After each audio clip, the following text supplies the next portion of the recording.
juga akan mereka terima seperti kami yang di sini. Haleluya. Amin.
Ada semua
semua memujimu.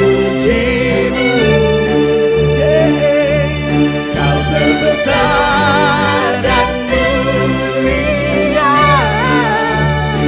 hajat semua perbuatan. Biarlah semua memujimu.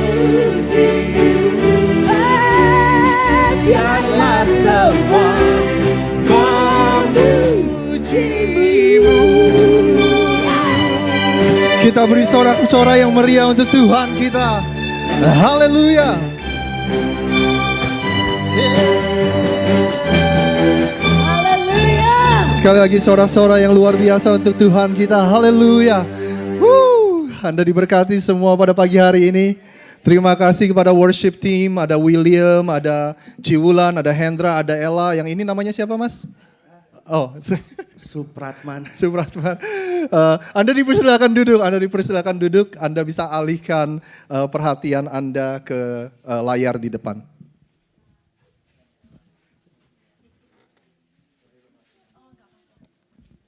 Ada? Kita punya suara gembala? Sempat download tadi pagi? Kalau nggak ada, kita lanjutkan.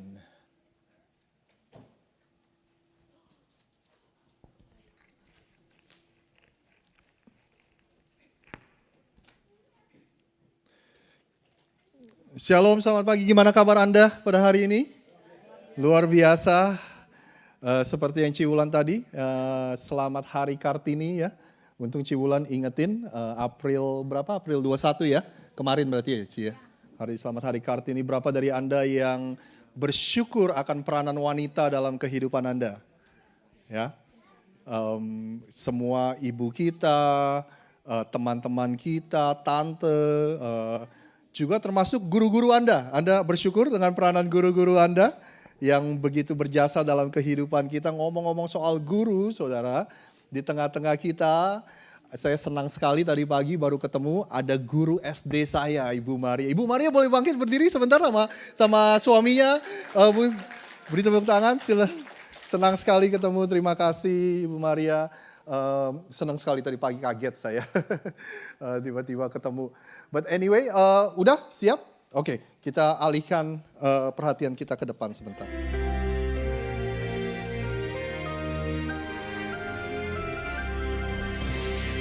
Shalom warga kerajaan, masih terus kita bicara filled with power.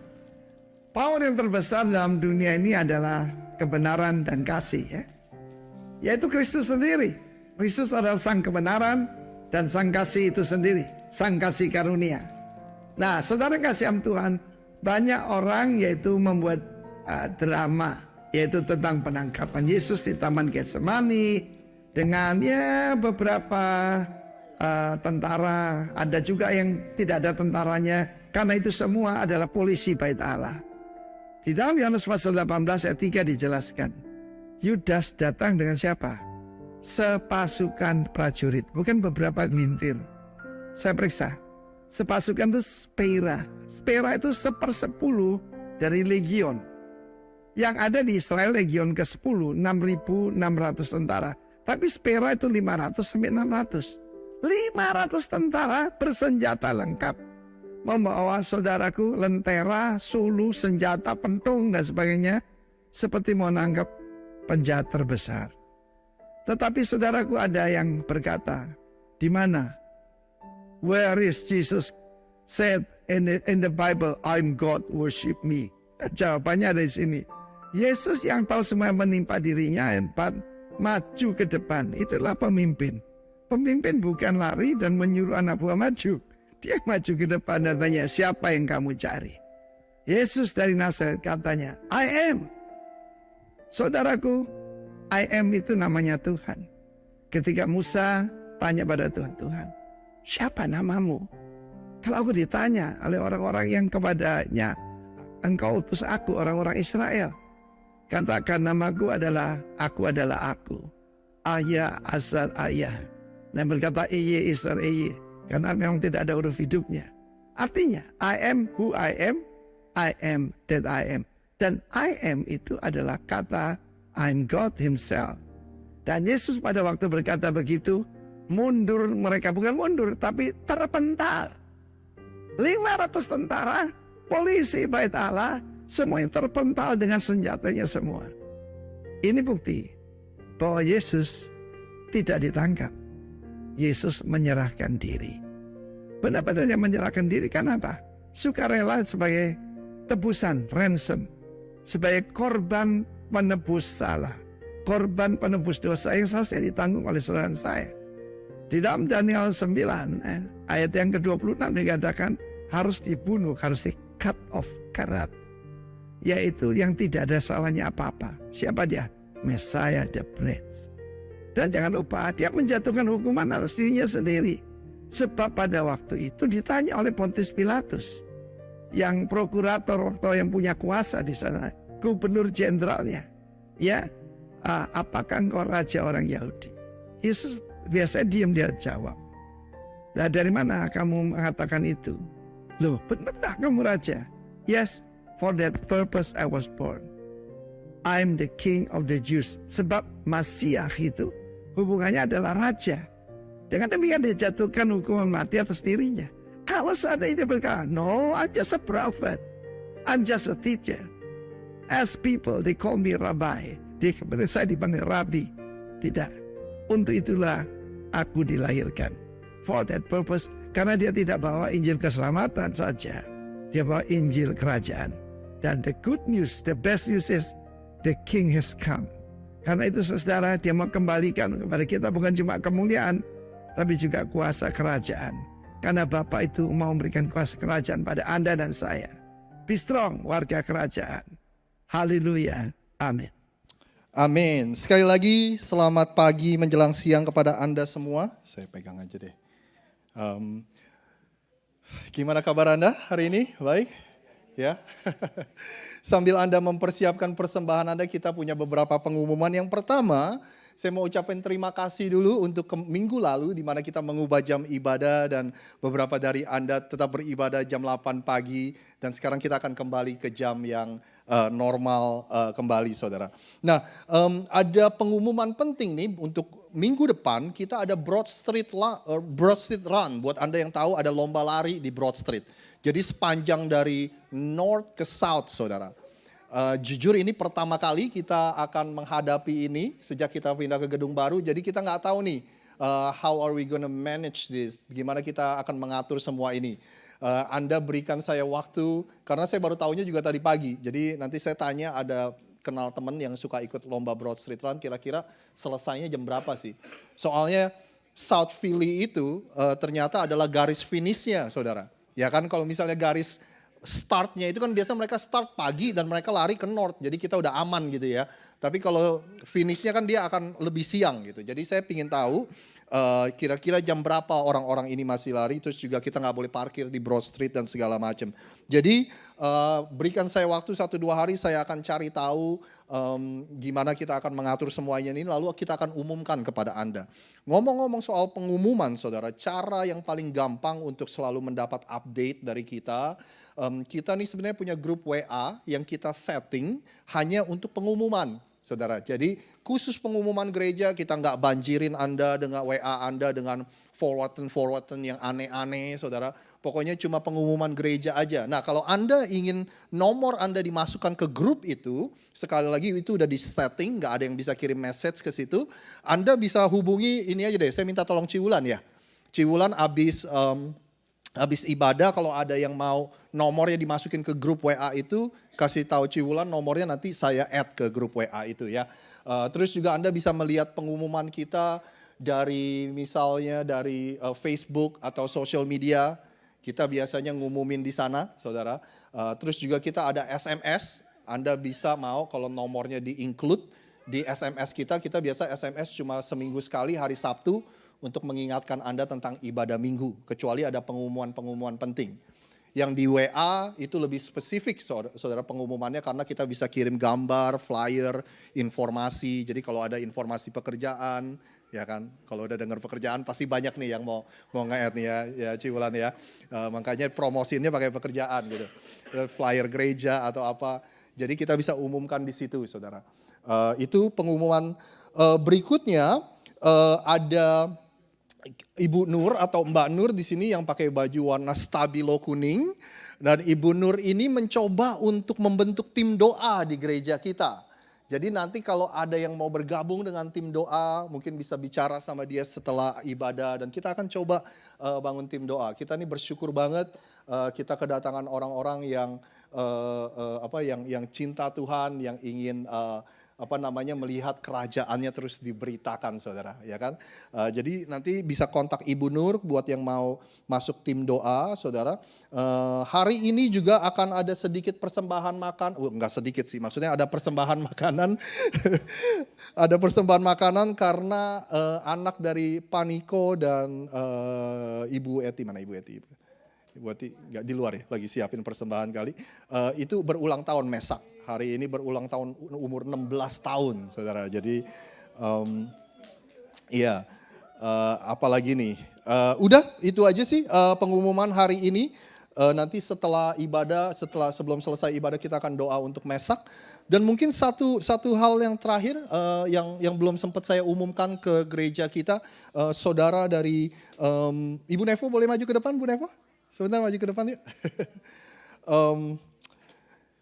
Suami dari Ibu Nevo sekitar 2-3 minggu lalu bersaksi bahwa suaminya bergumul sudah 8 bulan di rumah sakit dan lalu sekitar 2 minggu lalu ya Bu Nevo ya.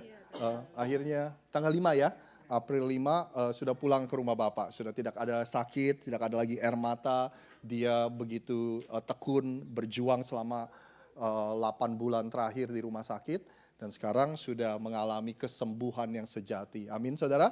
Nah, kita mau mengumumkan ini karena Ibu Nevo dan Pak Robert adalah bagian penting dari gereja kita. Jadi yang kemarin kita sempat bilang bahwa kita ini terinspirasi dengan Ibu Nevo karena ketika harus melalui 8 bulan terakhir ini beliau tidak kehilangan sukacitanya, tidak kehilangan semangatnya. Bahkan ada banyak teman-teman di sini yang diundang ke gereja karena dibawa oleh Ibu Nevo. Jadi kita mau mengambil waktu, selain untuk berdoa untuk persembahan kita juga mau berdoa untuk Ibu Nevo. Ya, boleh Anda ulurkan tangan Anda, yuk kita berdoa bersama-sama. Tuhan Allah Bapa yang ada di surga, kami sungguh bersyukur atas kehidupan dari Ibu Nevo ini. Tuhan, Engkau melihat begitu setia Ibu Nevo mendampingi dari sang suami Pak Robert. Beliau begitu menghormati janji nikah di mana sakit dan sehat beliau selalu mendampingi suaminya. Biar ini menjadi inspirasi bagi kami semua, Tuhan. Kesetiaan yang ditunjukkan, pendampingan yang ditunjukkan, biar kami semua belajar juga bisa mencintai pasangan kami baik dalam sehat maupun sakit, dalam susah maupun senang. Tuhan, kami ada apa yang sudah disatukan oleh Tuhan, kami percaya kami dipanggil untuk setia, Tuhan. Terima kasih Tuhan, sekali lagi berkati kehidupan Ibu Nevo. Kalau Ibu Nevo masih ada di sini, kami percaya juga dengan setiap kami yang di sini, kami masih punya tugas, kami masih punya misi yang Tuhan ingin genapkan dalam kehidupan kami. Biar kami juga bukan hanya mempunyai target-target pribadi dan impian-impian pribadi, tapi kami juga boleh mempunyai impian yang berkaitan dengan kerajaan-Mu, Tuhan. Biar kami tidak hanya memikirkan hal-hal yang ada di bumi, melainkan kami memikirkan hal-hal surgawi, hal-hal yang membawa kekekalan dalam kehidupan kami. Berkati kehidupan Ibu Nevo, demikian juga kami semua, berkati kami semua Tuhan. Kami memberikan persembahan, berkati pemberian kami, berikan hikmat kepada gereja supaya kami bisa mengelola apa yang sudah dipercayakan Tuhan dan oleh jemaat setempat untuk kami bisa menggunakannya dengan penuh hikmat. Berkati kami semua, kami juga dedikasikan ibadah kami hari ini Tuhan hanya untuk hormat dan kemuliaan nama-Mu. Semua yang kami lakukan hanya untuk Engkau saja. Terima kasih, di dalam nama Tuhan Yesus kami sudah berdoa. Yang percaya sama-sama katakan amin. Terima kasih.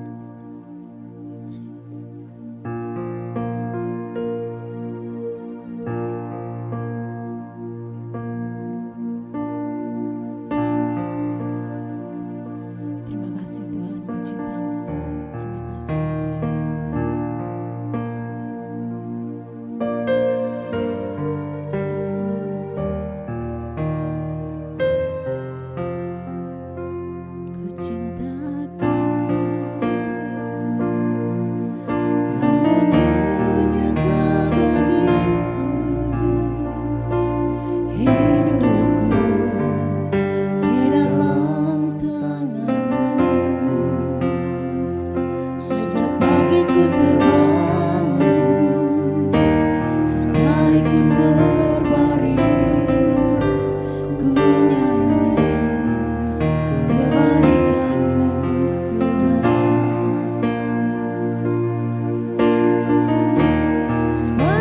hidupku Kau setia,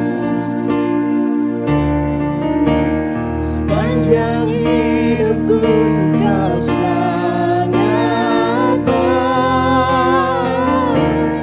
Nafasku memuliakan-Mu,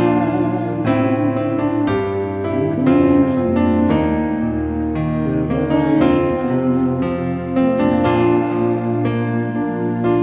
Suara-Mu tuntunku lewati api, jalanlah Kau ada bagiku.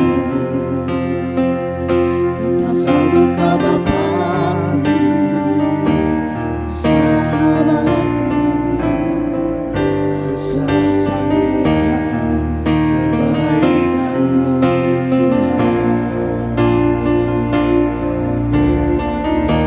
Sepanjang hidupku Kau setia,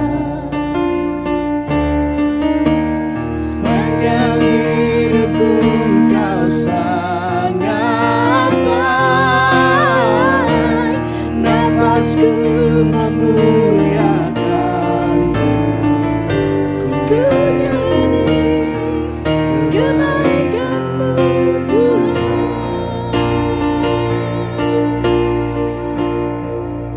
Mari sama-sama kita bangkit berdiri. Kita imani lagu ini menjadi satu kekuatan buat kita semua. Suara-Mu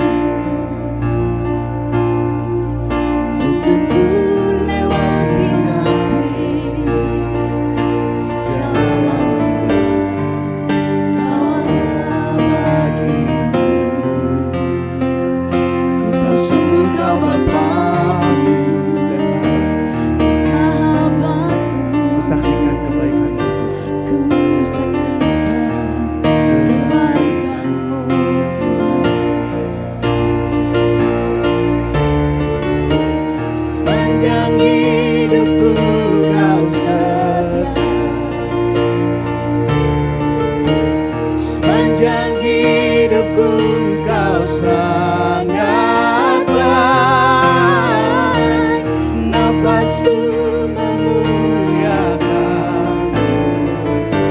ku nyanyikan kebaikan-Mu Tuhan. Kebaikan-Mu Tuhan berkati hidupku. Kebaikan-Mu Tuhan sertai langkahku. Aku berserah datang menyembah, hidupku bagi-Mu. Kebaikan-Mu Tuhan berkati hidupku. Berkati-Mu Tuhan, berkati hidupku. Kebaikan-Mu Tuhan sertai langkahku. Aku berserah datang menyembah, hidupku bagi-Mu. Kebaikan-Mu Tuhan berkati hidupku. Sepanjang hidupku Kau setia. Terima kasih Tuhan. Sepanjang hidupku Kau sangat baik. Nafasku memuliakan-Mu, ku nyanyi kebaikan-Mu Tuhan. Sama-sama. Sepanjang hidupku Kau setia, sepanjang hidupku Kau sangat baik. Nafasku memuliakan-Mu, ku nyanyikan kebaikan-Mu Tuhan.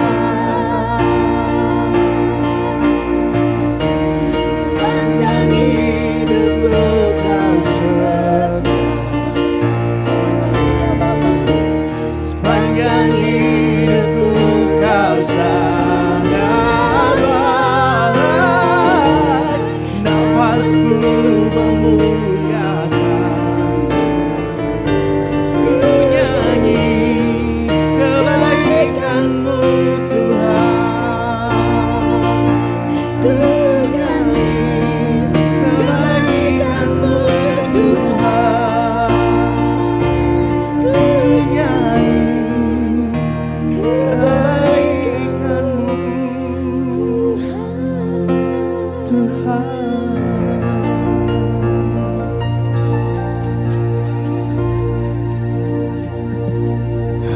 Terima kasih Tuhan, terima kasih. Boleh saya undang anak-anak untuk maju ke depan, kita akan berdoa untuk mereka. Lalu mereka akan masuk ke dalam kelasnya.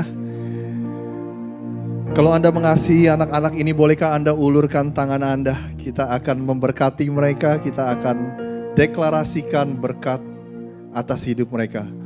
Tuhan, hamba-Mu mengucap syukur atas setiap anak yang ada di sini Tuhan. Kami mengucap syukur bahwa kebaikan-Mu kami percaya akan turun atas kehidupan mereka. Kami deklarasikan kasih karunia Tuhan turun atas mereka, kebaikan Tuhan dan berkat Tuhan, favor Tuhan turun atas hidup mereka. Kami mengucap syukur mereka bisa mengenal Tuhan dari sejak usia yang begitu muda. Dan kami mengucap syukur Tuhan, dan kami percaya, dengan sangat percaya Engkau menyertai, penyertaan-Mu sempurna. Engkau akan menyertai setiap langkah mereka, Engkau akan menyertai setiap keputusan yang mereka ambil. Mereka menjadi orang-orang yang hebat, mereka akan menjadi orang-orang yang besar yang mempermuliakan nama Tuhan. Kami berdoa mereka tidak hanya mempunyai impian-impian hanya untuk pribadi mereka, tetapi mereka punya impian-impian untuk menjadi wakil kerajaan-Mu di atas muka bumi ini. Engkau berikan impian yang besar di dalam hati mereka Tuhan. Impian yang memperbesar, yang memperluas kerajaan-Mu. Impian yang memberitakan kerajaan-Mu sampai ke ujung bumi. Kami mengucap syukur juga buat kami yang sebagai orang tua. Kami mengucap syukur Engkau telah titipkan anak-anak ini dalam kehidupan kami. Kami mengucap syukur kami adalah orang-orang yang dipercayakan untuk berjalan bersama mereka dan terus memperkenalkan Tuhan dalam kehidupan mereka. Kami juga mau berdoa untuk guru-guru sekolah minggu di tempat ini Tuhan, yang begitu luar biasa memberikan waktu mereka, memberikan energi mereka, menginvestasikan kehidupan mereka ke dalam anak-anak ini. Kami berdoa Engkau berikan kami hikmat dan kebijaksanaan sekali lagi untuk membantu anak-anak ini semakin mengenal Tuhan mereka. Kami mengucap syukur, kami deklarasikan sekali lagi semua yang baik dan sempurna yang berasal dari Tuhan turun atas kehidupan mereka di dalam nama Tuhan Yesus. Kami sudah berdoa. Katakan amin. Anak-anak silakan untuk ikuti guru-guru kalian. Dan untuk kita semua, sebelum kita dengar firman, bolehkah kita berdoa sekali lagi? Tuhan, berbicara kepada setiap kami dalam beberapa menit ke depan. Berkati pembicara yang akan menyampaikan firman-Mu Tuhan. Biar kami tahu, biar kami semakin mengenal Engkau, biar kami semakin dibukakan Tuhan akan rahasia kerajaan surga, akan indahnya kerajaan surga, akan luar biasanya Tuhan kami dan Bapa kami dalam kehidupan kami. Terima kasih Tuhan, kami siap mendengar firman Tuhan, kami buka hati kami ingin punya hati yang menerima di dalam nama Tuhan Yesus. Kami sudah berdoa. Yang percaya sama-sama katakan amin, amin. Anda dipersilakan duduk. Hari ini yang akan menyampaikan firman adalah Ko Beni. Kita bersyukur Ko Beni dan keluarga sudah bersama-sama dengan kita. Hampir 1 tahun kita diberkati dengan kehidupan Ko Beni dan keluarganya. Cisiska, saya baru tahu Ko Beni cerita di live group kemarin, ternyata Cisiska juga multi-talented. Bisa ngerjakan segala sesuatu, saudara. Bisa pindah dari kerjaan sini, kerjaan ini dengan berbagai macam skill. Jadi sangat gesit juga. Dan juga saya tahu Cisiska juga banyak sekali mengundang orang untuk datang ke gereja. Terima kasih atas kehidupan keluarga Ko Beni dan Cisiska dan juga anak-anak Brian, Moses, and Rachel. Ya. Oke, tanpa panjang lebar lagi, bolehkah kita berikan sambutan yang meriah? Ko Beni dipersilakan, silakan. Shalom semuanya, apa kabar?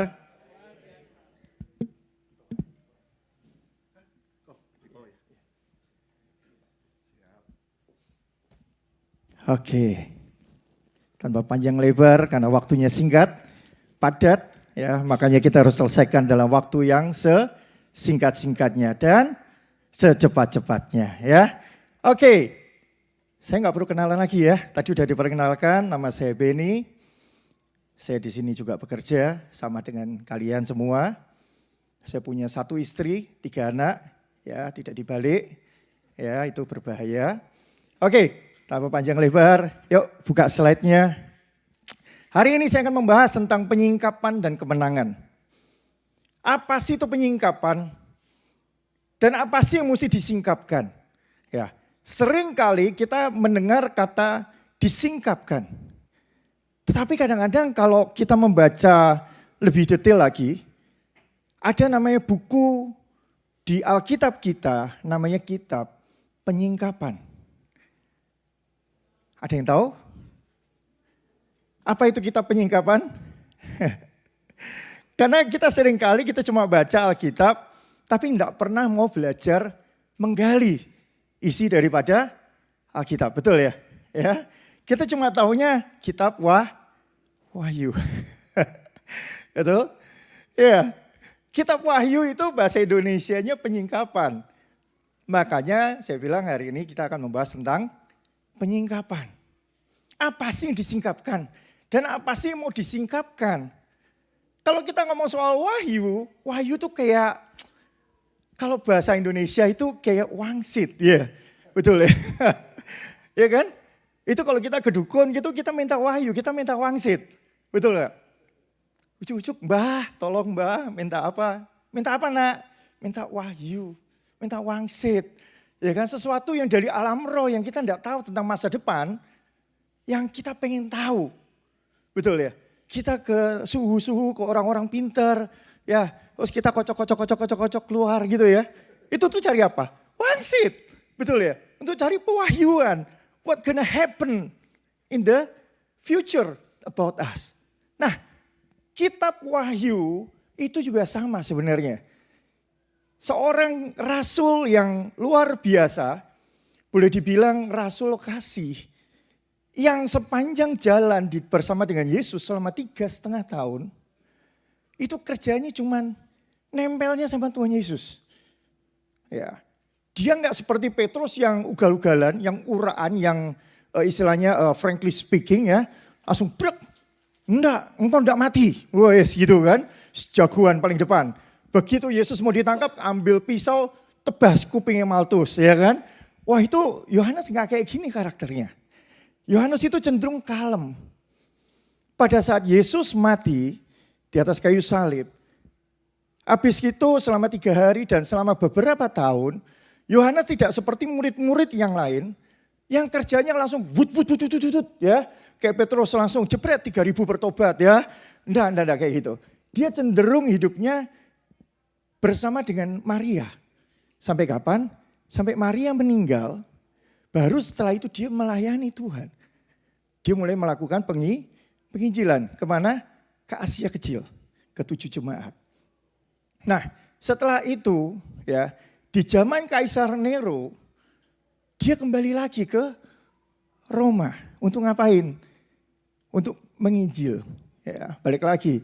Ya, waktu kita di live group, ya, saya udah bahas soal namanya Potini, ya. Itu salah satu tokoh wanita pertama di Alkitab yang melakukan penginjilan. Ya, itu namanya Potini. Gak tahu kan? Makanya datanglah ke live group. Ya, ini sekalian promosi live group ya. Ya, oke. Setelah itu apa yang terjadi? Ya, hampir semua para rasul mati di tangan Kaisar Nero. Termasuk Yohanes nyaris mati. Cuma nyaris, cuma sudah keburu diapain? Digoreng. Ya. Kalau Anda baca sejarahnya, Yohanes adalah satu-satunya rasul yang matinya paling enak. Tetapi hidupnya enggak paling enak. Ya, karena yang lain semua cepat matinya. Dia dong yang matinya umurnya hampir 100 tahun. Nah, Yohanes ketika di zaman Kaisar Nero itu dia digorengnya hidup-hidup. Dia ditaruh di kuali ya, panci gede itu. Ya kalau saya lihat istri saya kalau lagi goreng cireng gitu ya. Pakai panci gede gitu ya. Wah, goreng pakai minyak panas ya. Sampai kayak Sadrah, Mesah, Abednego. Anda bisa bayangin orang ini tidak mati sama sekali, tapi tetap hidup. Nero pun nyerah, saudara. Kaisar yang paling jahat, yang dibilang itu adalah salah satu tokoh antikristus, nyerah sama ini orang. Sehingga apa yang terjadi? Karena dia nggak bisa mati-mati, dibuanglah ke Pulau Patmos. Nah, Pulau Patmos ini sama seperti kalau di Indonesia Nusa Kambangan, ya, yang jauh dari daratan, dan kalau nyebrang pasti mati kena ikan hiu, gitu ya, bahasanya begitu ya. Nah, Pulau Patmos ini sangat gersang dan boleh dibilang sangat tandus. Orang itu susah hidup di sana. Dan boleh dibilang jarang ada yang bisa lolos dari situ.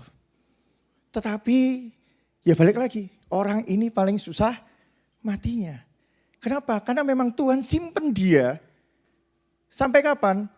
Sampai akhirnya Titus pun sudah mati, dia muncul lagi. Ya, biasa ya. Kalau jagoan itu matinya terakhir ya.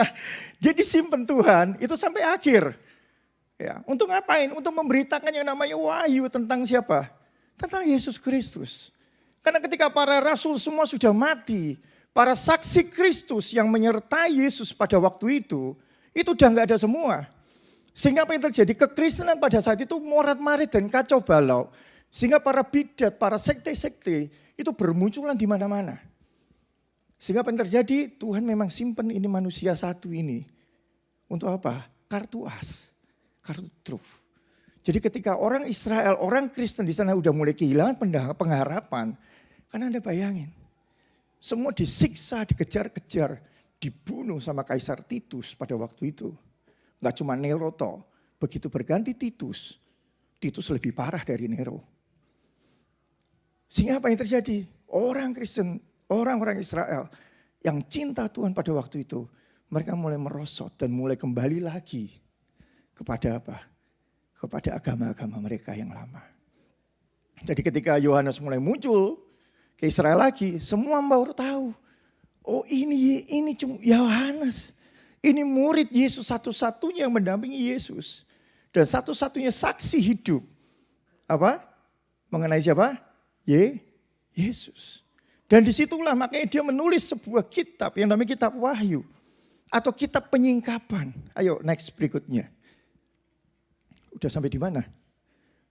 Oh belum sampai sini tadi. Ya belum, ini kejauhan. Balik lagi. Ya, terus balik lagi. Nah ya, tempatku aja masih di halaman pertama ini tadi ya. Kok tiba-tiba saya lihat, loh kok udah berubah di situ ya. Ya, waduh ya, jangan cepat-cepat. Walaupun waktunya sangat cepat ya. Kalau enggak selesai kita lanjutkan nanti di live group hari Jumat besok ya. Supaya Anda datang ke live group. Ya, oke. Ya, jadi arti kitab Wahyu itu adalah sebuah kata penyingkapan. Atau revelation, reveal. Yang jadi masalah adalah kalau kita ingat khotbah pastor minggu lalu. Ketika dua orang berjalan ke Emmaus. Dua-duanya adalah orang Kristen. Pengikut Kristus yang berjalan sama Yesus 3,5 tahun juga. Mungkin kurang dari 3,5 tahun. Tetapi mereka berjalan bersama Yesus, Kleopas dan yang satu lagi yang tidak disebutkan namanya.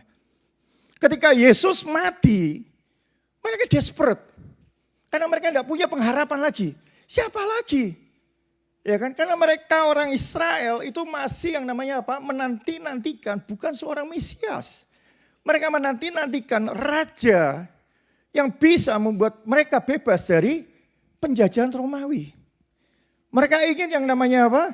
Mereka ingin yang namanya mereka hidup mereka itu jaya raya, makmur abadi sama seperti zaman Daud.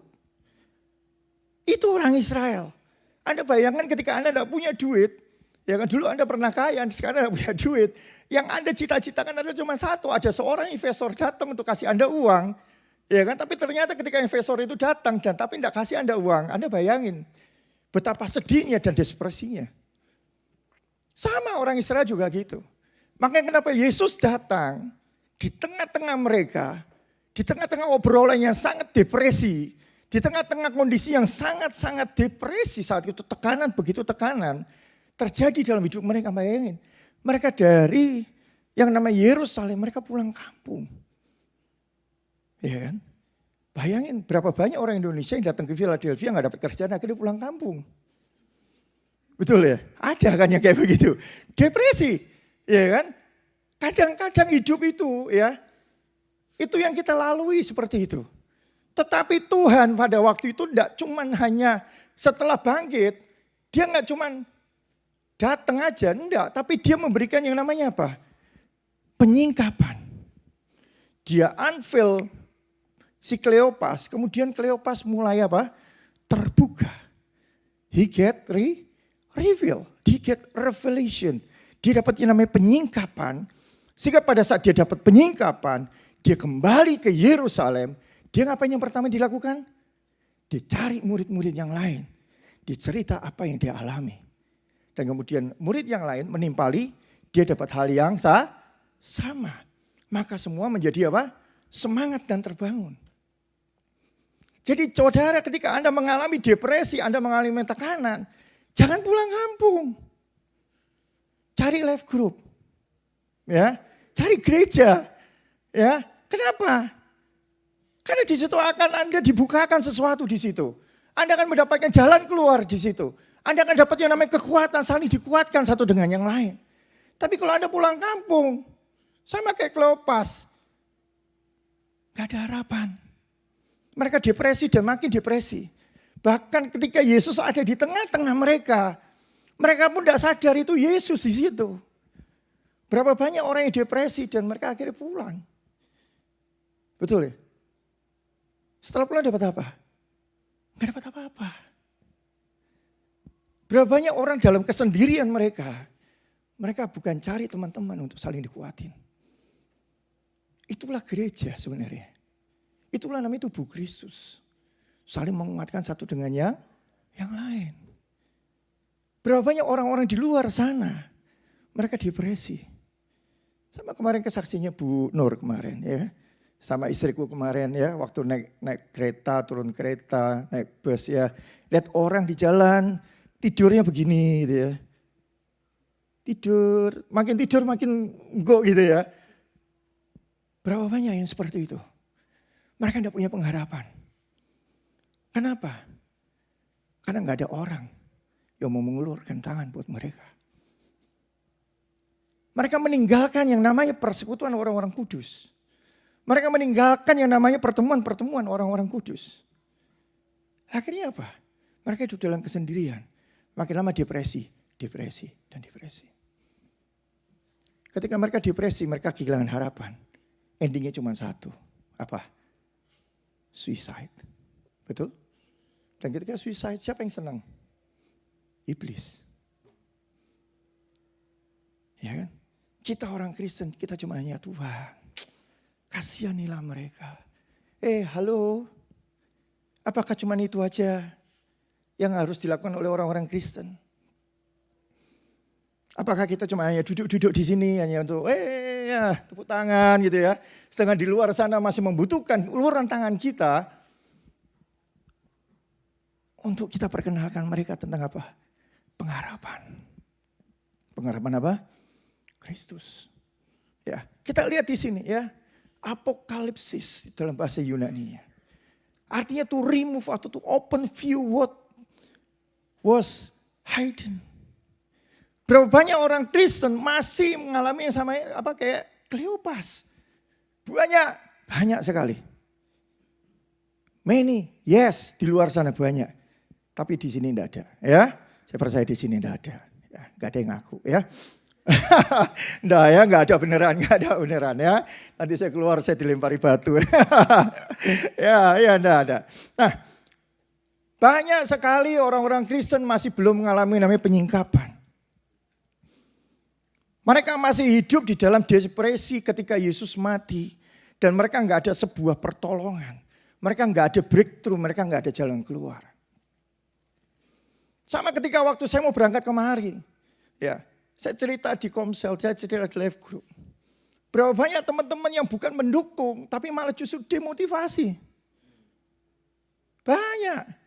Tapi ketika kita cuma hanya mendengarkan kata-kata yang seperti itu, maka saya juga nggak akan berangkat kemari. Kenapa? Karena semua orang mengingatkan betapa tidak berdayanya saya. Ya kan, di tengah-tengah orang-orang yang hebat-hebat gitu ya. Fisiknya hebat-hebat. Gitu ya. Lu bisa apa Ben? Nggak bakal bisa. Umur lu udah berapa? Fisik lu kayak gitu. Nggak mungkin perusahaan mau terima gitu kan. Selalu itu yang diperkatakan. Halo gitu kan. Tapi kalau kita semua dengar gitu saya akan telepon istri lu. Ya udahlah nggak usah berangkat lah. Gue di sini juga belum diterima kerjaan. Gue belum tahu yang namanya gue diterima apa enggak gitu kan. Nggak tahu. Bayangin. Saya pergi dengan 3 anak. Gitu kan. Tidak ada pengharapan. Bisa lolos saja lewat imigrasi aja udah puji Tuhan waktu itu. ya, itu aja saya pusing kalau ditanya, istrimu mana? Nah loh, pusing kan saya. Oh istri saya udah di sini. Ya, saya bawa 3 anak. Gitu kan. Mau ngomong jalan-jalan kok ya, istri saya jalan duluan gitu ya aneh ya gitu kan. Oh istri jalan duluan tapi udah 4 bulan gitu ya. Lalu ngapain jadi lagi gitu kan gitu. Untung dan puji Tuhan gitu kan. Puji Tuhan dan untung ya. Bukan untung dulu baru puji Tuhan ya. Nggak ada pertanyaan seperti itu. Ya, kasih karunia melewatkan saya. Ya walaupun salah jawab juga waktu itu gitu kan. Tetapi kembali lagi.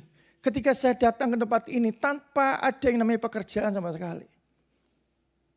Anda bisa bayangin, melanglang buana ke sebuah kota antah berantah. Di mana semua isu yang masuk ke dalam hidup saya, semua nggak ada yang baik. Zombie lah, drug di mana-mana lah, orang hijau kalau kita ngomong di pabrik gitu ya. Kayak jangan pernah ngomong orang hitam ya gitu ya. Tapi ngomongnya orang hijau, green people gitu ya. Dark green. Gitu kan supaya mereka juga nggak tahu kita lagi ngomongin mereka gitu kan.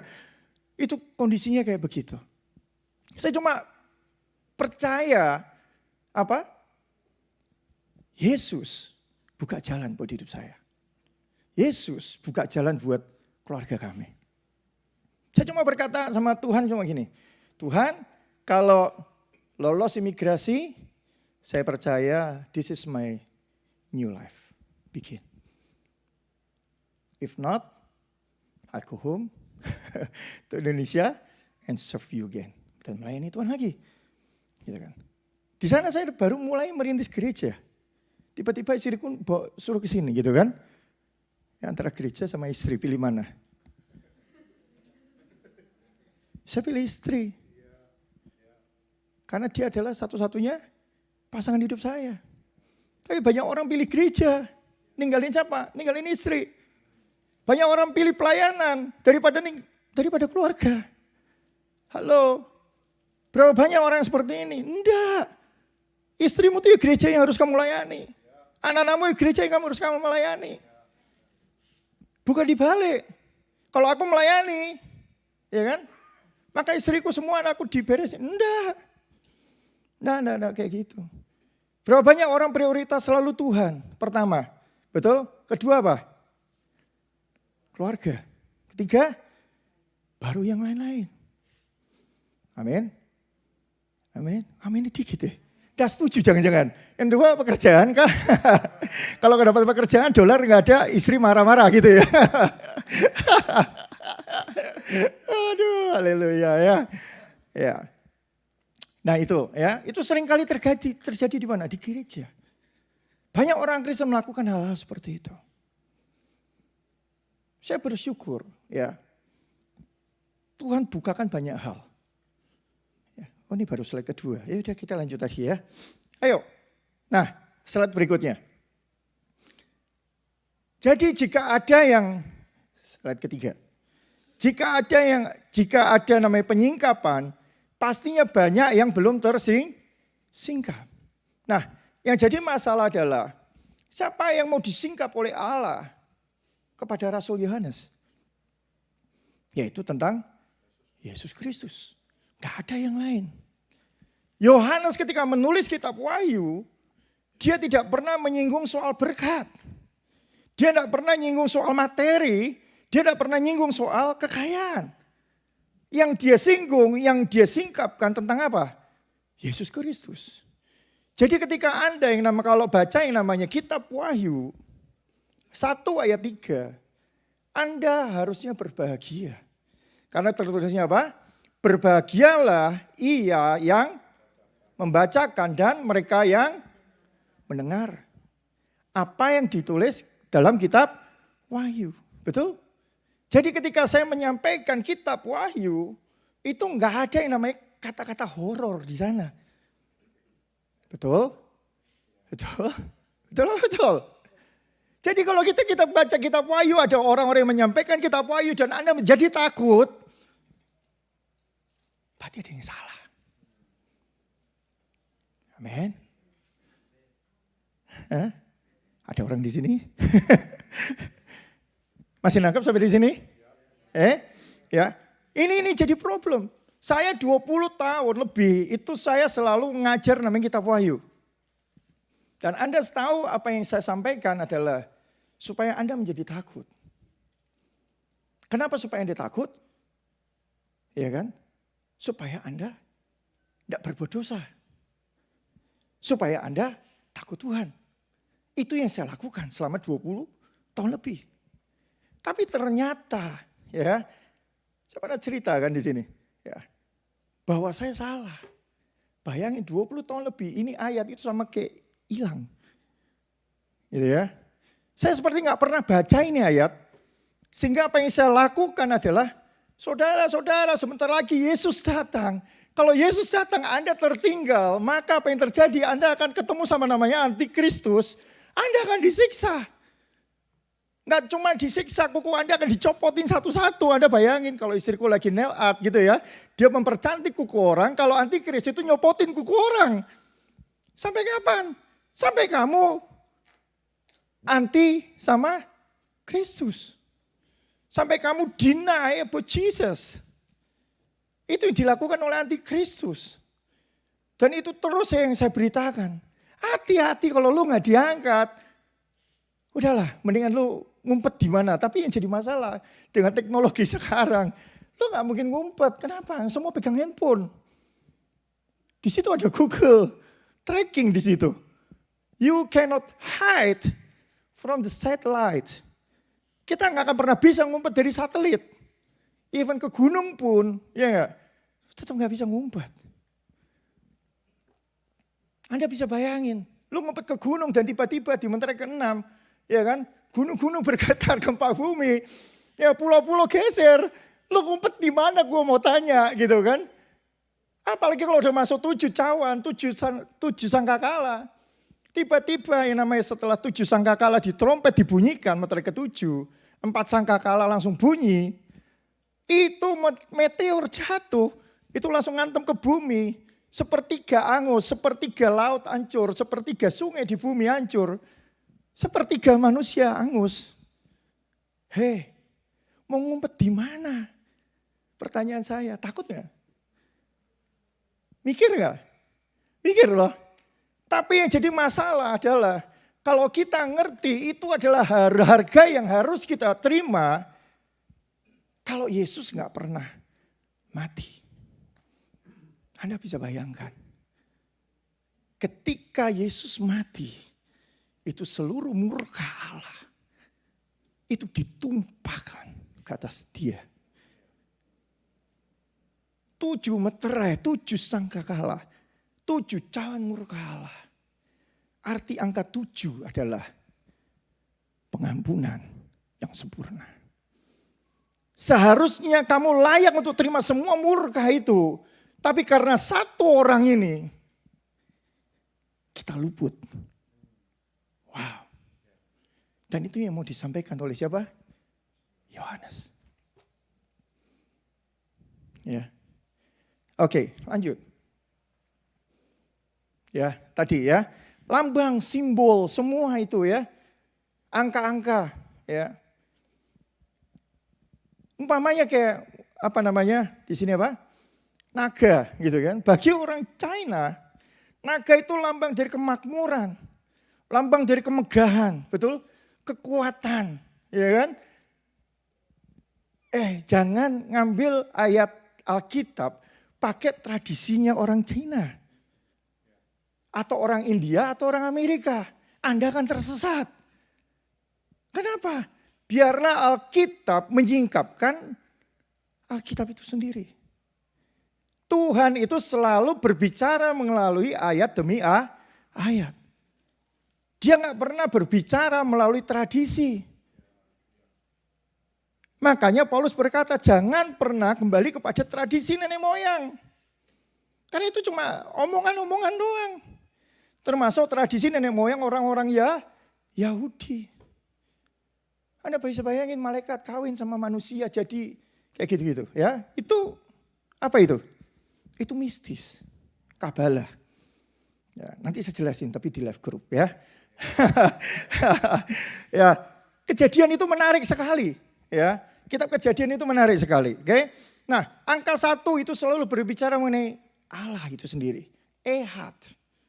Ya. Kedua, 7 mengenai pengampunan. Dan Alkitab itu selalu konsisten dengan yang namanya apa? Lambang atau simbol atau angka. Gak pernah berubah. Emas selalu berbicara mengenai apa? Kebenaran. Dan kebenaran selalu bicara mengenai Yesus.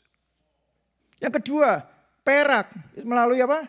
Penebusan. Yang ketiga, tembaga mengenai apa? Penghukuman. Dan itu selalu ada di Alkitab.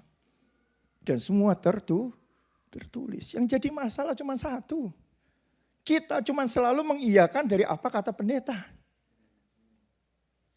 Halo? Ketika pendeta berkata A, maka kita ikut A. Betul ya? Tanpa kita menggali lebih dalam lagi, benar gak nih apa yang diomongin pendeta? Makanya gak heran berapa banyak orang jatuh karena pendeta. Betul? Ketika pendeta ngajakin bunuh diri rame-rame, ya semua mati rame-rame, benar ya? Berapa banyak orang langsung mulai jual harta karena Yesus mau datang 1 minggu lagi, semua jual rumah, semua jual harta. Mereka hidup bareng-bareng sama pendetanya di situ sambil menanti-nantikan Tuhan Yesus datang gitu ya. Sampai kayak waktu ada di gereja di Indonesia, pergi ke Israel menanti-nantikan Tuhan. Kenapa? Karena dia pikir, ini udah 1 Tisri, perayaan Yahudi, Yesus datang. Semua rame-rame ke Israel, ke Yerusalem, ke Upper Room, semua berdoa gitu ya. Menanti-nantikan Tuhan datang di rapture, nggak taunya sampai sekarang juga belum. Ya. Nah itu yang terjadi, kenapa? Karena kita cuma percaya apa kata orang. Sama kayak Ayub. Berapa banyak orang menderita, ya, betul? Karena mereka percaya. Mereka percaya dengan Tuhan kata orang. Mereka tidak pernah mau belajar, mereka tidak pernah mau gali. Mereka tidak pernah mau yang namanya apa? Cari tahu. Padahal ketika kita mau cari tahu, Tuhan pasti kasih tahu. Kalau kita tidak pernah cari tahu, siapa yang mau kasih? Halo, betul? Ya, saya senang sekali ketemu sama namanya Bro Markus ya. Setiap kali ketemu beliau ya, saya selalu ngobrol, bertanya, what you get today? Apa yang kamu dapat hari-hari ini? Ya, cerita, ngobrol, gitu ya. Saya suka kayak gitu-gitu ya, saya ngobrol. Tapi kalau ngobrol soal basket, sekarang saya lupa lagi. Ya, NBA All Star itu siapa? Saya cuma masih ingat zamannya Michael Jordan. Ya. Setelah itu Shaq O'Neal, siapa lagi? Saya udah nggak tahu lagi. Nah, ya, zamannya sepak bola, saya tahunya Ruud Gullit. Ya, itu zaman tahun jebot semua. Ya, zaman kuda gigit besi semua. Saya sekarang udah hampir nyaris nggak pernah baca gituan lagi. Ya, terus apalagi gara-gara temen ngomong soal, oh ya calon presiden baru di Indonesia A gitu. Oh iya, oh gitu ya. Saya baru cari tahu di Detik gitu ya. Saya juga nggak tahu gitu ya. Kenapa? Karena saya cuma fokus cuma satu. Apa yang saya mau cari adalah cuma satu. Tentang apa? Tentang Yesus. Gak ada lagi dalam hidup kita yang kita mau kejar. Karena Tuhan berkata begini, carilah dulu, kejarlah dulu apa? Kerajaan Allah dan kebenaran. Kebenaran itu siapa? Yesus. Kamu kejar Yesus, yang lain ikuti. Tapi kalau kamu kejar yang lain, Yesus kemana? Tapi bukan berarti setelah kita kejar Yesus, kita nggak kerja. Terus kerjanya santai, ya lu dipecat. Lu betul ya? Do the best, like you do apa? For God. Ya kan? Kerja di dunia seperti untuk Tuhan. Kerja yang terbaik. Jadi jangan gara-gara, oh Tuhan terima kasih, urapan datang ya. Semua everything clean. Yang enggak ya. Yang mesti dikerjain, lipat baju ya. Enggak mungkin kita cuma, oh rapa baju dilipat sendiri gitu ya. Enggak ada gitu ya, enggak ada. Ya kita mesti pakai tangan ya enggak. Kerja di pabrik butuh yang namanya skill dan skill. Ya toh? Kalau saya Indonesia ya skill ya. Gitu ya. Itu bahasa dewa gitu ya. Nggak tahu ya, di sini banyak bahasa orang Indonesia ya. Kita butuh kaki gitu ya, untuk berjalan ke pabrik. Gak ada kita tidur tiba-tiba nyampe pabrik, gak ada gitu ya. Kalau ada di mobil ya nyampe pabrik ya tidur ya. Tapi kalau dari rumah ya kita mesti jalan. Gak ada namanya, aduh aku capek, aku mau istirahat dulu, besok dapat duit. Gak ada. Ya, di sini lu kerja lu dapat duit, lu gak kerja lu gak dapat duit. Beda di Indonesia. Iya kan? Ngemisnya kaya, itu kan. Ya, mungkin di sini homeless kaya juga kali ya, saya juga nggak tahu ya. Oke, lanjut. Ya. Nah, yuk kita lihat di sini. Slide selanjutnya. Wahyu 5 ayat 1. Maka aku melihat di tangan kanan dia yang duduk di atas tahta, apa? Ada sebuah gulungan kitab yang ditulis, apa?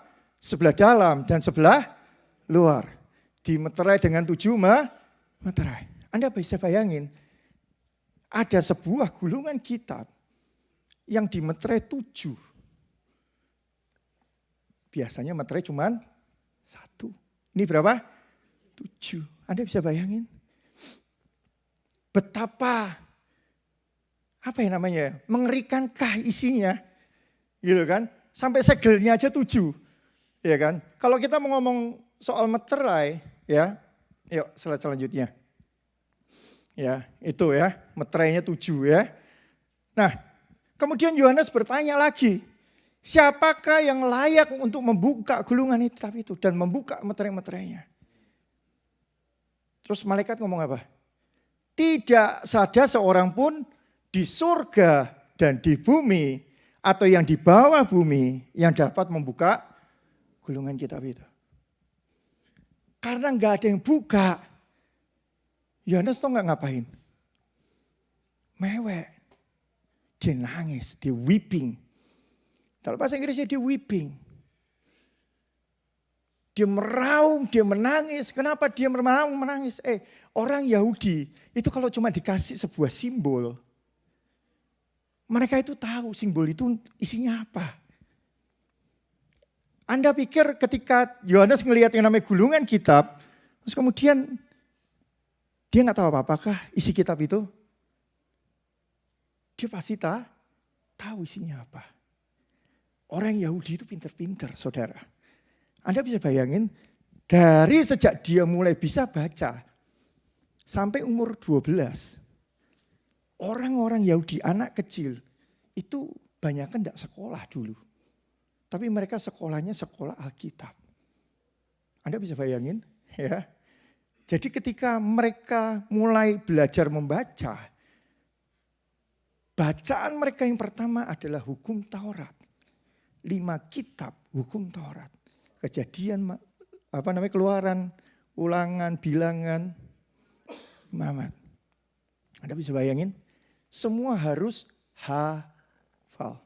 Titik, koma, sampai titik di atas. Semua tidak boleh lewat. Dan ketika mereka lulus, hafal 5 kitab Taurat.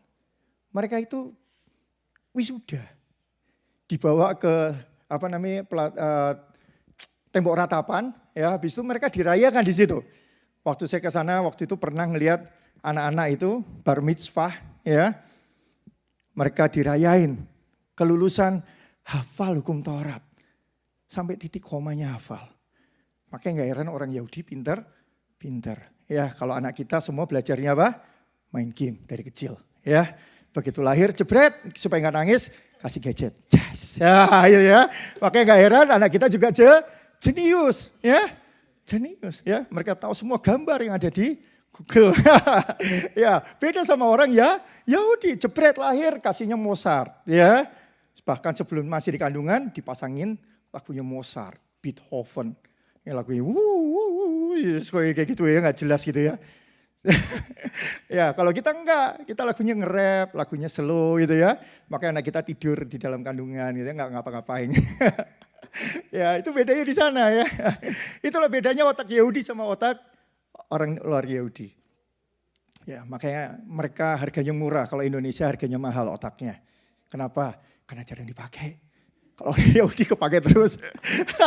Itu joke ya, enggak kayak gitu ya. Ya, aduh, ini apalagi ada guru SD ya. Luar biasa ya. Tanpa beliau-beliau gitu ya, kita nggak bisa seperti ini hari ini ya. Ya, nah kita lihat ya, kita perhatiin ya. Apa sih yang ada di dalam kitab itu sehingga Yohanes itu mewek, nangis, gerung-gerung gak karu-karuan. Ternyata ya, balik lagi Alkitab akan menjawab Alkitab. Orang Yahudi semua hafal kitab Taurat, kitab yang namanya apa? Para nabi. Jadi ketika Yohanes dikasih lihat kitab di Matius 7. Dia langsung ingat, betul? Oh, ada tertulis. Apa? Di kitab Yehezkiel, para nabi. Aku melihat sesungguhnya ada apa? Tangan terulur kepadaku. Benar? Kemudian apa? Sungguh yang dipegangnya adalah sama. Betul? Yang kedua adalah dibentangkannya di hadapanku gulungan kitab itu ditulis apa? Timbal balik, luar, dalam. Ya, nggak kan? Ya, kita kalau baca cuma baca toh ya. Yang penting, ada ayat diberkati, kita aminkan, yes. Ya, ayat dilindungi, kita aminkan, yes gitu ya. Begitu kayak gini, itu ayatnya di mana ya kok ya gitu ya. Ya. Dan di sana tertulis apa? Nyanyian apa? Ratapan. Dan keluh kesah dan rintihan.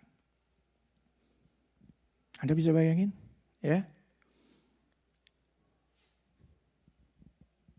7 meterai. Anda bisa bayangin 7 meterai. Yuk kita buka berikutnya. Waktunya sangat cepat sekali ya.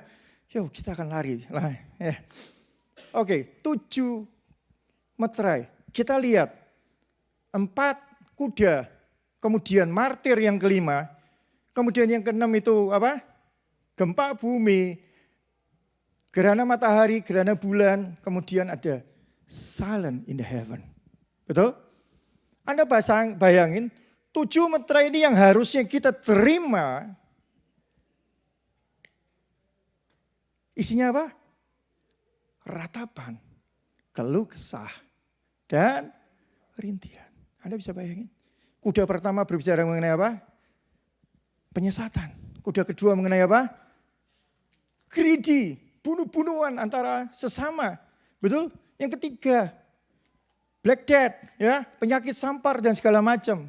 Pale horse, ya, kematian. Ya, semua. Yang enggak enak itu harusnya kita terima.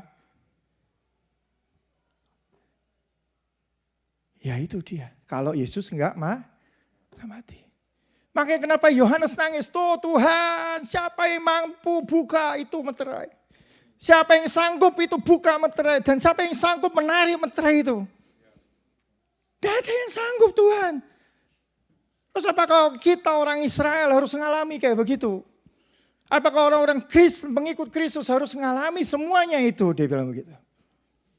Tapi Tuhan berkata apa? Ya. Kita lihat ya berikutnya. Yuk lanjut. Ya. Kita lihat bahwa manusia begitu jatuh dalam dosa, dia kehilangan kemuliaan Allah.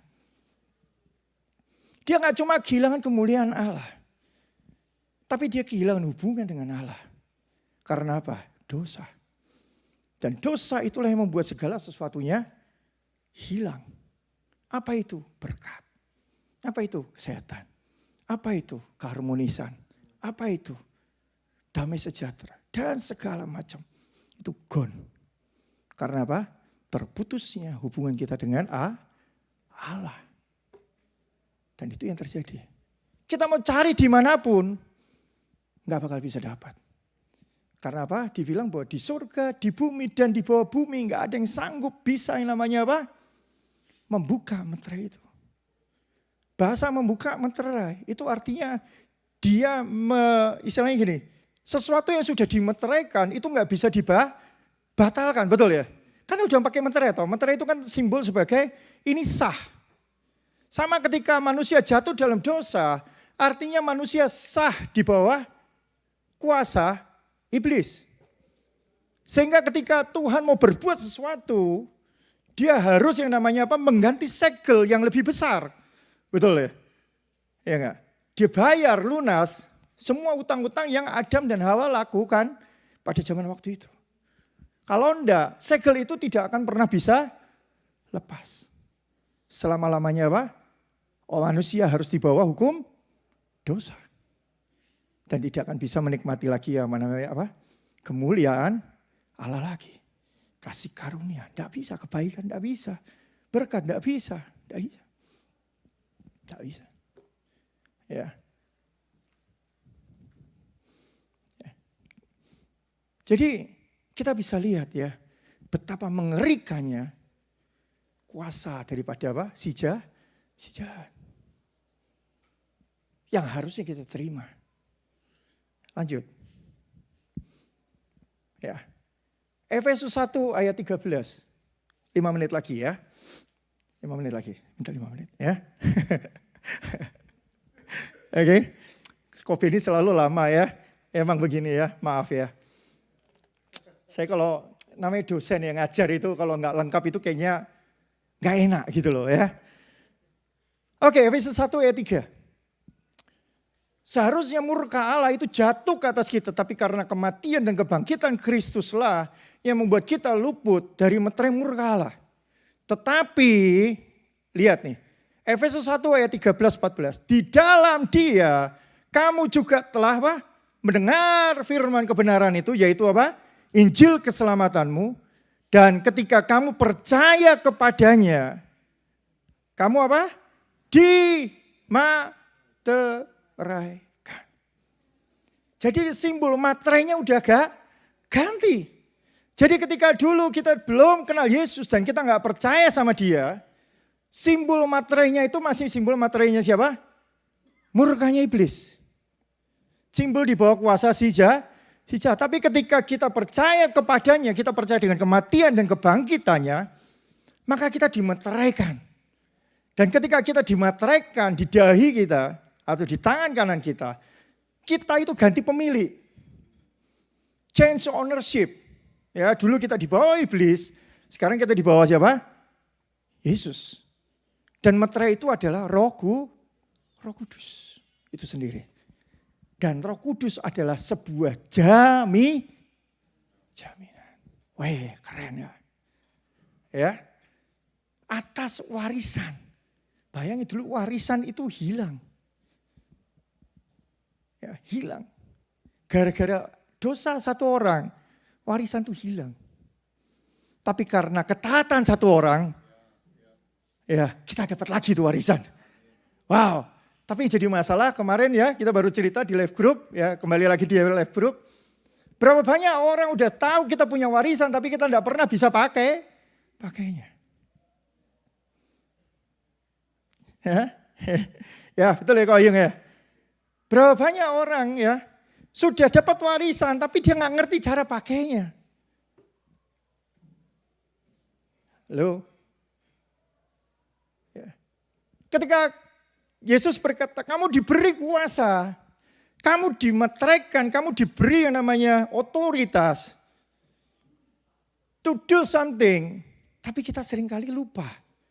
Kita kalau berdoa selalu begini, Tuhan sembuhkanlah dia. Betul ya? Yang suruh sembuhin siapa? Yang suruh sembuhin siapa? Tuhan. Padahal Tuhan ngomongnya apa? Kamu diberi kuasa untuk apa? Menyembuhkan orang sakit. Mengusir setan. Jadi jangan Tuhan suruh ngusir setan. Halo. Masing-masing kita punya otoritas. Kasih tahu kanan kirinya. Ayo, kamu punya otoritas. Ya. Jadi jangan nanti manggil Pak Rosid lagi tengah malam untuk ngusir setan. Halo. Amin. Jangan nanti ketika ada yang sakit, kita panggil Pak Rosid lagi tengah malam jam 1 pagi. Pak Rosid tolong bantu doa. Yang jadi anak itu kamu atau Pak Rosid? Kita semua adalah anak Allah. Kita panggil dia Bapak, jangan panggil Tuhan lagi. Tapi kadang-kadang masih keselio juga gitu ya. Enggak apa-apa gitu, dia juga maklum lah ya. Call him Dad. Jangan panggil dia Tuhan lagi. Atau jangan suruh-suruh dia lagi. Gue udah kasih lu otoritas. Masa Kaisang nyuruh bapaknya untuk bantuin dia buka sang pisang? Enggak, betul? Dia punya kuasa, otoritas. Bahkan Kaisang sebagai anak-anak presiden, ya kan? Dia punya otoritas untuk ngomong sama ajudan yang dikasih sama bapaknya. Dia enggak perlu telepon ke bapaknya, Pak, tolong ya Pak, kasih tahu ajudan gua, gitu kan? Untuk ngusir nih, ya orang. Perlu nggak? Enggak kan? Kita juga nggak perlu doa, Tuhan kasih aku otoritas. Loh, Tuhan juga ngomong ya, nak, gue udah kasih lu, gitu ya, betul? Sama kayak anak kita mau buka kulkas, mau minta sesuatu, mau ngambil sesuatu air minum mau di dalam kulkas. Masa dia nanya dulu sama kita bapaknya, Pak itu boleh gue minum gak Pak? Kecuali wine ya, dia mesti nanya sama bapaknya gitu kan. Ya enggak? Yang lainnya dia boleh minum. Apapun yang ada di kulkas dia boleh makan. Betul? Tanpa dia harus minta izin sama bapaknya. Karena apa yang kita punya adalah dia punya juga. Halo? Amin. Amin. Jadi besok-besok tolong ya. Jangan lagi nyusahin Pak Gembala. Bukan berarti dia tadi minta tolong saya. Enggak ada titipan. Ada titipan. Ya. Cuma ayo kita mulai belajar untuk kita dewasa. Sama kemarin saya baru ngomong soal murtad. Saya tutup ya. Biar kesannya udah mau selesai ya. Padahal masih setengah jam. Itu masih panjang slide-nya saudara ya. Berapa banyak? Tadi ngomong apa tadi ya? Oh ya soal murtad. Kita pikir murtad itu ya hanya orang pindah agama baru murtad, betul? Betul ya? Ribut tuh di luar sana kan, murtadin. Karena pindah agama, betul? Kamu tahu nggak apa yang ditulis Paulus di Ibrani 5 tentang kata murtad? Kata murtad di sana ditulis, karena kamu masih minum susu. Yang seharusnya kamu sudah mulai mengajar. Kamu masih minum susu. Disusui. Itu kamu murtad. Jangan lihat ke saya kayak begini. Saya jadi takut. Semua langsung silent in the heaven. Ya. Kata murtad itu bukan cuma orang pindah agama. Murtad itu artinya kamu masih minum susu. Kamu tidak mau bertumbuh menjadi dewasa. Makanan keras itu bukan berarti, hei kamu bertobat. Lu masih bikin dosa, tobat. Enggak, itu kasar. Halo? Itu khotbah kasar. Sama kayak Yohanes Pembaptis waktu di Sungai Yordan. Dia langsung ngomong apa? Kamu keturunan ular beludak. Kasar gak? Kasar. Keras gak? Kagak, suaranya aja doang keras gitu kan. Kata keras di sini adalah ketika kamu ditinjau dari sejak kamu bertobat. Sampai hari ini harusnya kamu sudah cakap mengajar. Cakap melayani. Cakap yang namanya apa? Mengerjakan yang namanya apa? Hal-hal yang Tuhan mau. Tapi yang jadi masalah kita masih maunya dicekokin, susuin terus. Ya. Sama kalau anak kecil ketika disusuin gak suka, ngambek. Kamu datang lagi. Gitu kan, sakit hati. Itu ya, ngambek gitu ya. Itu murtad itu kayak begitu. Tapi saya percaya di sini gak ada. Ya itu di luar sana itu ya. Kata Pak Roni dulu ya, itu yang ada di pinggir jurang sana yang di bawahnya ya, dekat laut situ ya, itu di situ ya. Ya, itu yang seperti itu. Itu di luar sana, di sini enggak ada. Di sini semua jemaatnya luar biasa. Amin. Amin. Ayo musik. Udah saya lanjutkan lain kali aja. Ya. Jadi puji Tuhan dengan kita ngalamin namanya apa? Kita masih masuk dalam bulan Paskah. Hari-hari ini adalah hari-hari di mana Yesus mendatangi satu persatu murid-muridnya. Dan saya berharap di dalam minggu-minggu ini, kita dapat yang namanya apa? Perkenanan itu datang dalam hidup kita. Tuhan mendatangi dan hadir dalam hidup kita. Amin. Amin. Ya. Sampai kapan? Sampai nanti Roh Kudus dicurahkan. Kita sedang menanti-nantikan itu semua datang. Yes. Yuk. Yuk kita bangkit berdiri, kita nyanyikan lagu ini. Keselamatan dari Allah yang duduk di atas tahta dan anak domba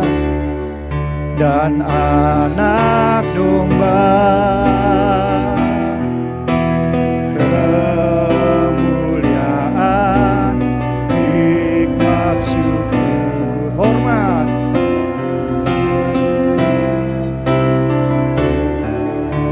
bagi Allah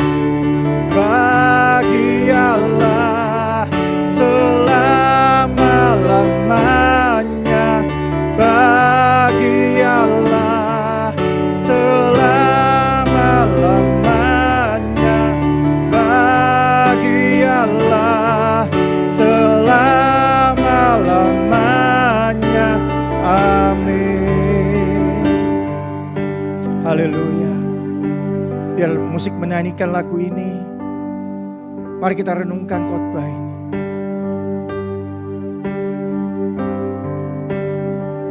Apakah kita masih minum susu selama ini? Ayo kita bertobat. Yuk kita mulai menyadari apa yang Yesus sudah lakukan dalam hidup kita. Apakah akan pernah kita bersyukur atas kematiannya di atas kayu salib? Seharusnya murka yang ditimpakan dalam hidup kita itu seperti 7 materai, 7 sangkakala, 7 cawan murka. Tapi karena kematiannya, dia cabut semuanya untuk kita.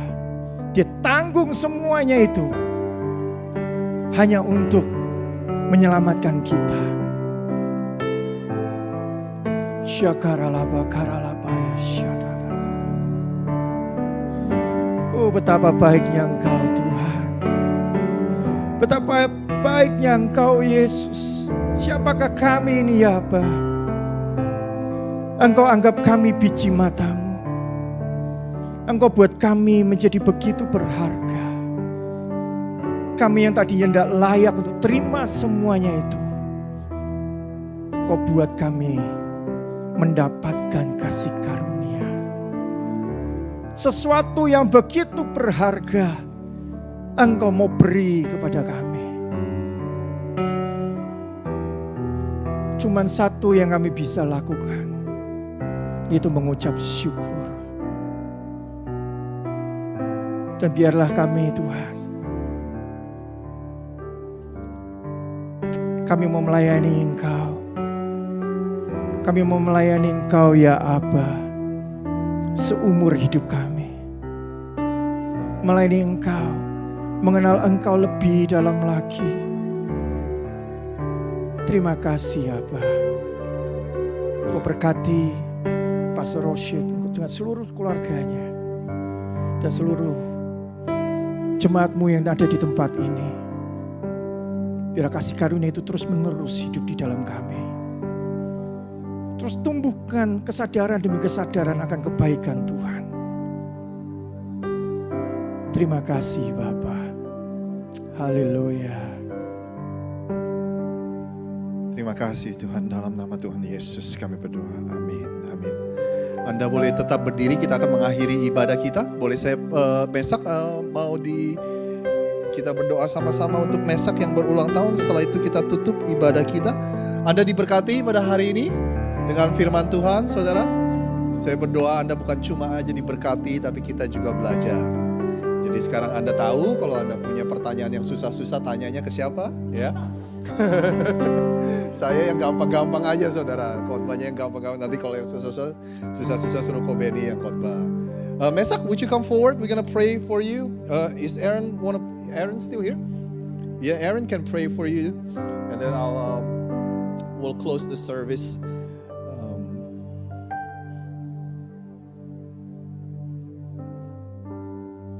Sekali lagi, saya berdoa mudah-mudahan Anda nggak terburu-buru. Kita punya sedikit lagi. Kita punya makanan di luar sana untuk Happy birthday to you. Happy birthday dear Mesak. Happy birthday to you. Woo, woo. Happy birthday to you. Happy birthday to you. Happy birthday dear Mesak. Happy birthday to you. Woo!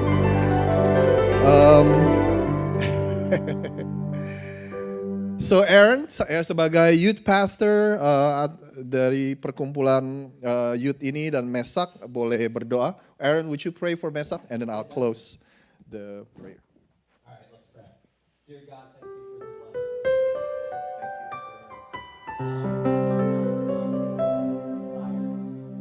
Thank you, God. Thank you, Jesus. Thank you, God, Jesus. Yes, thank you, God.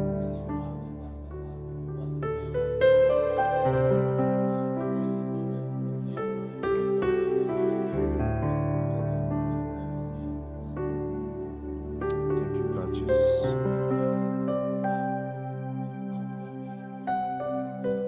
Thank you, God, Jesus. Thank you, God, Jesus. Thank you. Amin. Terima kasih Tuhan sekali lagi atas kehidupan Mesak, Ibu Eti dan Pak Niko. Kami berdoa biar segala sesuatu yang dikerjakan untuk Tuhan perhitungkan. Engkau berkati keluarga ini dan juga jemaat di tempat ini boleh mengangkat tangan Anda. Terimalah berkat Allah Bapa, Putra dan Roh Kudus. Berkat di dalam nama Tuhan Yesus. Biar damai sejahtera, sukacita dari Tuhan dan persekutuan dengan Roh Kudus menyertai kita mulai hari ini sampai selama-lamanya. Kalau Anda percaya bahwa kita semua adalah orang-orang yang diberkati, sama-sama dengan saya katakan amin, amin. Happy Sunday. Salam samping kiri kanan Anda katakan Happy Sunday. Tuhan Yesus memberkati.